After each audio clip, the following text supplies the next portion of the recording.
Even as a teenager, Angus Robertson Sinclair was a sexual deviant.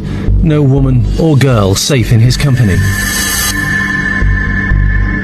A psychiatrist report from the Times said that Sinclair would in fact not respond to psychotherapy, and the report clearly stated that he thought that this man would always be a danger to the community. He was obsessed by sex, and he was prepared to use violence to get it. In 2014, Scotland again came face to face with a monster. The question, how many women had he actually killed? Could anyone get inside the mind of a serial killer?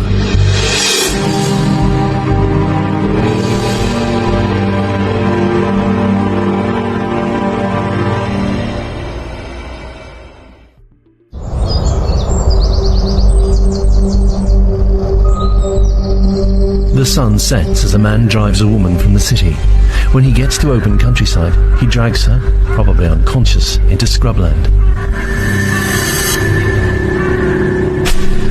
Her name is Mary Gallagher, and what Angus Sinclair is about to do to her will remain secret for nearly 20 years. It is also the latest in a series of attacks on women and girls that he's mounted since he was a teenager. One day, the 16-year-old Angus Sinclair follows a little girl called Catherine Rehill. Just 7, she's from the neighbourhood. He asks her to go on an errand and then to return to his parents' flat. When she gets there, he will pounce. He lured this little girl back to his flat and he began his attack. The extraordinary part about all this is that there was a knock on the door while he was attacking her. Will he panic? Might the visitor save her life? The adolescent Angus answers the door. He'd bound her, he'd gagged her, and yet he was able to talk to somebody at the door calmly and to say, "Look, just come back when my mother's back." Equally calmly, Angus walks back upstairs, enters the room, and turns to the girl. This little girl must have been absolutely terrified, and yet he went back and continued. Catherine, just 7 and a family friend, was to suffer a pattern of merciless behaviour that Sinclair would repeat decade after decade. It was incredibly early in his criminal history, but that modus operandi that became known as the Sinclair MO was already apparent. He bound, he gagged, he raped, and then he strangled with whatever was at hand. And in this case, it was a bicycle in a tube. Within half an hour of meeting the teenage Angus Sinclair, Catherine Rehill is dead. Throughout the grisly episode, Sinclair remains cool. He stays that way when questioned. One of the most, I think, chilling aspects of Sinclair was how cold and callous and composed he was. He actually phoned the police to say that there was the dead body of a little girl on the stairs of his apartment block. Now, he'd killed this little girl, but he called to report it, never confessed to it, and he was able to do this as calmly as he was reporting the most basic of things. He said that a wee girl had fallen down the stairs, but we know he must have thrown her down the stairs after killing her, which shows us that he had the composure, even at the age of 16, to make up a story of this kind and deliver it to the police. Police and psychiatrists already knew about the young, menacing Angus Sinclair. He'd committed what was then known under Scottish law as lewd and libidinous acts against an 8-year-old girl, so he was very well known to the authorities by the time he killed Catherine. Angus was calm when police began to question him about Catherine's death. He was not going to confess easily. Police began to suspect Sinclair. They began to poke holes in its story. It was clear that she'd been strangled, and it was clear that she'd been raped. She had not died just falling down the stairs. This is a big moment in the story of Angus Sinclair. Police could prove that Catherine had not died from a fall, as Sinclair had reported. She'd clearly been strangled. But how could they prove it was Sinclair? Without a confession, he might get away with the rape and murder of little Catherine. What drove this young man? Hayley Quivinyami-Smith is a forensic artist tasked with providing images of people based on scanned evidence. She offers a more human interpretation than a simple mugshot, one taken in different times. Interviews were not recorded in those days, so a great deal of pressure could be brought upon a suspect, and quite possibly they tried a great deal to get a confession out of Sinclair, but in this case it was not effective. He stuck to his story. What follows was a scene which would be repeated throughout the life of Sinclair, a showdown between interrogator and killer. Sinclair was so in control. This was the 60s in Glasgow. We're not talking about police interrogation being necessarily gentle or quiet. These people were professionals. They would have gone on him hard. He wouldn't budge from that story. They poked holes in what he said. They pointed out where she'd been found at the bottom of the stairs. They pointed out the evidence of the way she died. He wouldn't move. He wouldn't change his story. He kept his cool and he refused to confess. He did not say a thing. Detectives were amazed at the young Sinclair's ability to stonewall, to give nothing away, and so they turned to Angus's older brother, John. He was no stranger to rebuking the younger Angus. The boy's father had left the family years earlier, so John had been forced to play the father figure role. From what anybody can tell, John was the only person that had power over his brother Angus, but there was absolutely no love lost between those two men. In actual fact, John, to this day, hasn't told his grandchildren that Angus is even related to them. Police looked to John to get Angus to confess. John described his brother as cold, emotionless, as a wee boy who showed absolutely nothing. He always had said and maintained that he was a bad sort, this kid. He was more than willing to help the police when they really needed that confession for the 1961 killing. He was there and he helped them. John was allowed into the interview room, and he pushed Angus to confess if indeed he had done it. And he might have expected his brother to break down in tears or at least show some kind of emotion, but he did not. He resisted all attempts to persuade him to confess. If you have done this, it is wrong and you must confess. This is probably where he's more likely to listen, more likely to take heed than with anyone else in his life. And then, calm as you like, he confessed. He said, "Yes, I did it."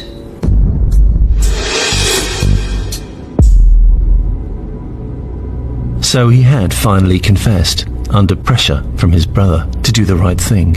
But could the teenage sex attacker and murderer ever really change? Would any female ever be safe in his company? The original psychiatrist report actually states that this man will be a threat to society, will be a danger, and I quote, from now onwards. There's no time scale. They're basically saying that this person, there's nothing you can do about it. It was unequivocal in the psychiatrist report. Sinclair was convicted of the murder of Catherine Rehill and given 10 years in prison. The sentence was a reflection of his age. At 16, he was considered legally a child himself. However, he had become a very dangerous individual, and with parole, he might be back on the streets before too long. What could you do? He was a 16-year-old boy. You can hardly lock him up and throw away the key. It was inevitable that Angus Robertson Sinclair would one day be released, still obsessed by sex, still capable of killing, and still young and strong enough to overpower a woman if he wanted to. Who would be his next victim?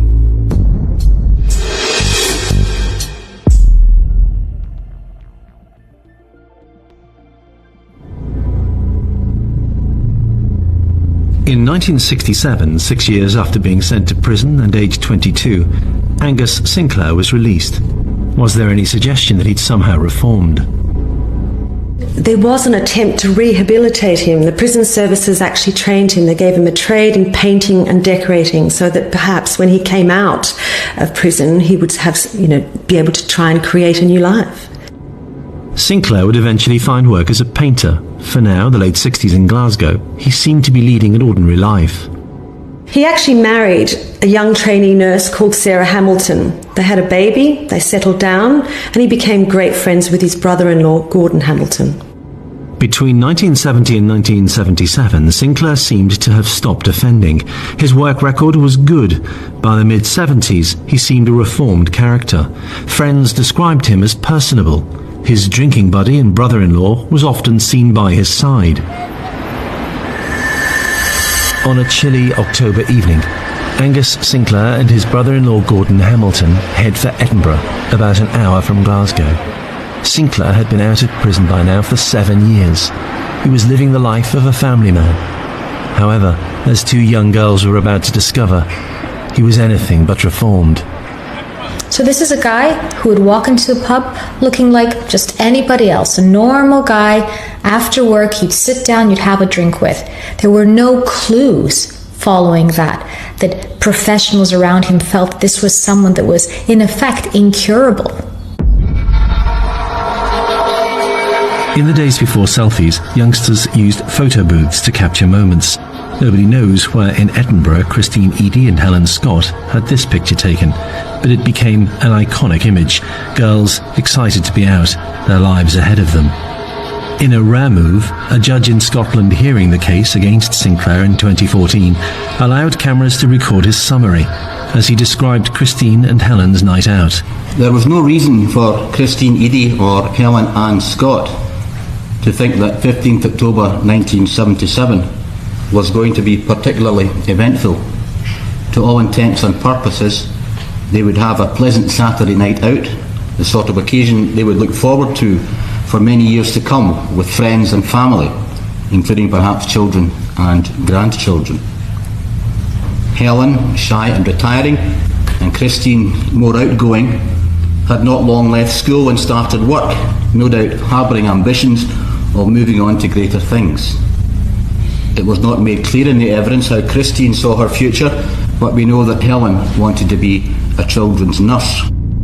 The girls may have harboured grown-up ambitions and felt confident enough to go to a bar, but they had no idea what or who was out there on a dark October night when they may have appeared much older than they were.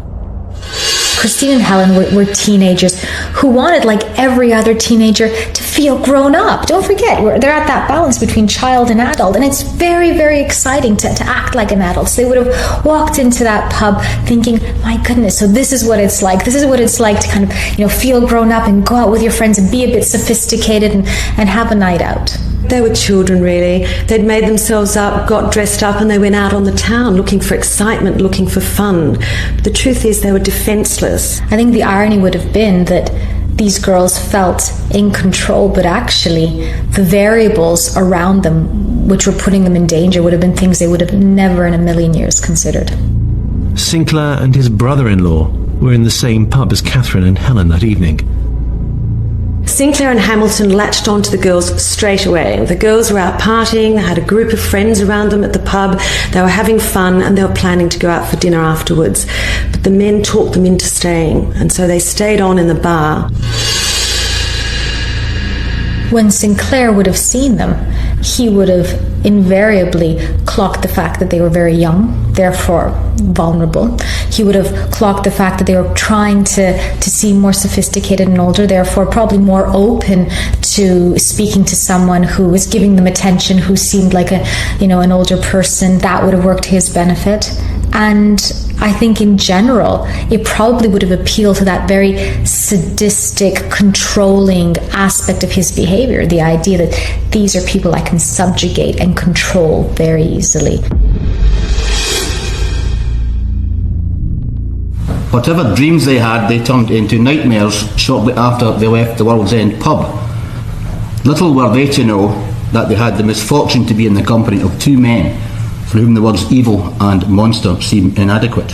It's horrific thinking about the level of torture and violence that these young girls endured, and how different their night started to where it ended up. It started full of hope, almost full of mischief, thinking, we're doing something that maybe we shouldn't. We're going to a pub and we're a couple of years younger, and our parents said we couldn't, but we could, and then this whole shift to darkness and that realization of having absolutely no control and being in the grasp of somebody who was was actually enjoying their fear, who was enjoying their pain. It's a horrible thing to even contemplate. To this day, nobody knows exactly what happened to Christine and Helen. Had they been laughing and joking right up to the moment that they realized things were not what they seemed? So the moment you are confronted with something that's in complete opposite to what you expected, it's a complete shock. And that's where the fear must have genuinely set in. That's where the horror and the terror for these girls, because not only were they experiencing this terrible violence, but I think at the same time it would have been such a shock to them. It would have been outside their repertoire of what this night would have looked like. At some point, those poor girls must have known that their lives were in danger. This was something that had never entered their consciousness. So you're not only dealing with the horror and the terror, the physicality of what's going on, but psychologically, it must have almost felt unreal what was happening to them. They were never seen alive again.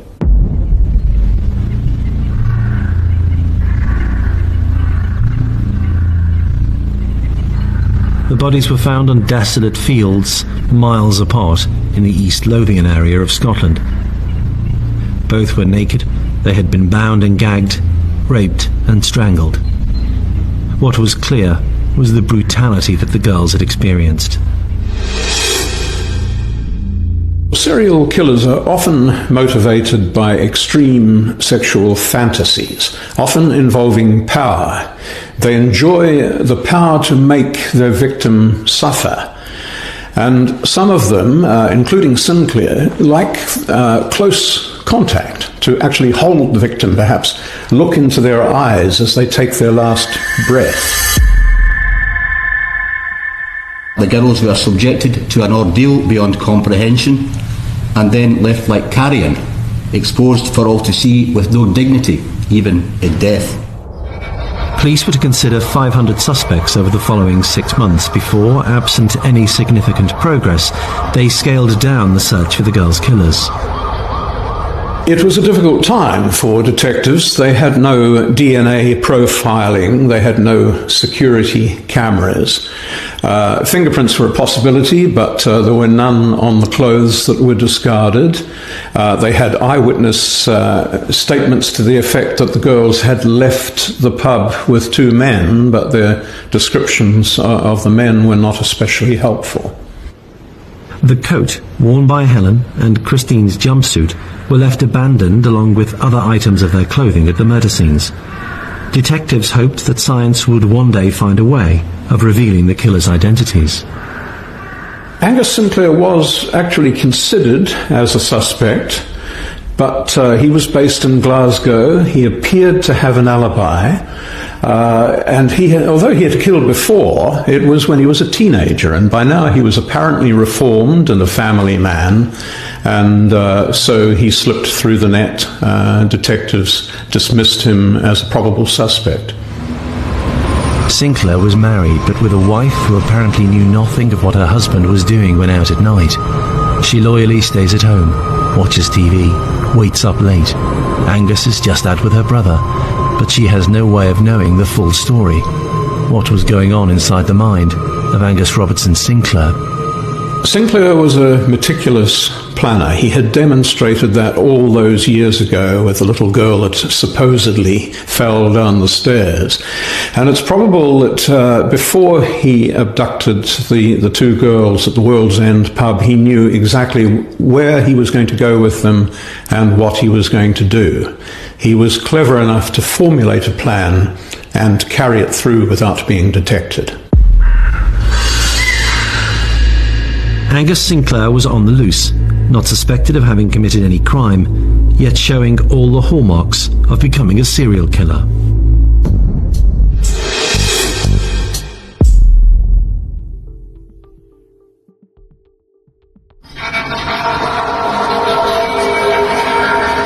What did the authorities know of Angus Sinclair's background? He was born in 1945, Glasgow. He was the youngest of 3 siblings brought up by their mother, their father having left. His brother John has said that nobody could control the boy. John actually described Angus as not being this way because he fell in with bad company, but rather that he was the bad company. He was